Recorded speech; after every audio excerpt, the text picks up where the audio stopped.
Taste the Daily. Chennai Guindy அரசு மருத்துவமனையில் கத்திக்குத்தால் பாதிக்கப்பட்ட அரசு மருத்துவர் பாலாஜியை நேரில் சந்தித்து தேமுதிக பொதுச் செயலாளர் பிரேமலதா விஜயகாந்த் ஆறுதல் கூறினார். பின்னர் செய்தியாளர்களை சந்தித்த அவர், நோயாளிகளின் எண்ணிக்கைக்கு ஏற்ப போதிய மருத்துவர்களை நியமிக்க வேண்டும் எனவும், நோயாளிகளுக்கு தேவையான மருத்துவ வசதிகளை அரசு மருத்துவமனைகளில் அரசு ஏற்படுத்தி தர வேண்டும் எனவும் ஸ்டாலின் அரசை வலியுறுத்தினார்.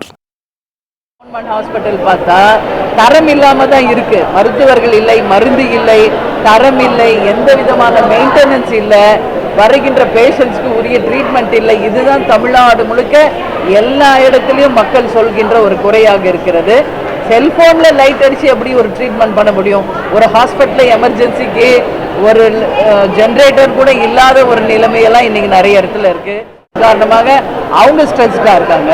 பேஷண்ட் பக்கம் நம்ம பார்த்தோம்னா ரொம்ப நாட்களாக நாங்கள் ட்ரீட்மெண்ட்டுக்கு வரோம், நிறைய காசு செலவு பண்ணுறோம், ஆனால் எந்த இம்ப்ரூவ்மெண்ட் இல்லை அப்படின்னு அவங்க தரப்புலையும் அவங்க மனநிலை பாதிக்கக்கூடிய நிலையை நம்ம பார்க்குறோம். அதனால் இது சும்மா ஒரு வார்த்தையில் இதுக்கு பதில் சொல்ல முடியாது. இரண்டு பக்கமுமே நிச்சயமாக அரசு இன்னும் அதிகமாக மருத்துவர்களை பணிக்கு அமர்த்த வேண்டும்.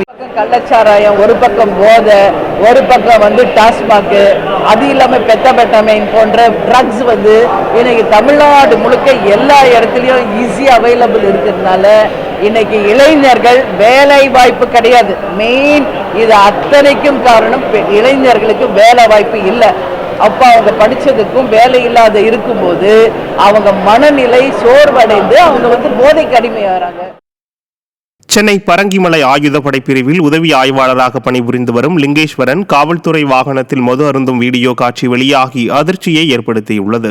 சிறைகளில் இருந்து கைதிகளை நீதிமன்றங்களுக்கு அழைத்துச் செல்லும் பணியில் ஈடுபட்டு வந்த லிங்கேஸ்வரன் காவல்துறை வாகனத்தில் சீருடை அணியாமல் மது போதையில் வருவதாகவும், கைதிகளுக்கு தனது செல்போனை பயன்படுத்த கொடுப்பதாகவும் குற்றச்சாட்டு எழுந்தது. இந்த நிலையில் லிங்கேஸ்வரன் காவல்துறை வாகனத்தில் சீருடை அணியாமல் மது குடிக்கும் காட்சி வெளியாகியதை அடுத்து அவர் சஸ்பெண்ட் செய்யப்பட்டார். இதை அறிந்த பொதுமக்கள் இத்தகைய ஒழுங்கீனத்திற்கு வெறும் சஸ்பெண்ட் நடவடிக்கை மட்டும் போதுமா, சட்டப்பூர்வ நடவடிக்கை எப்போது என கேட்கின்றனர்.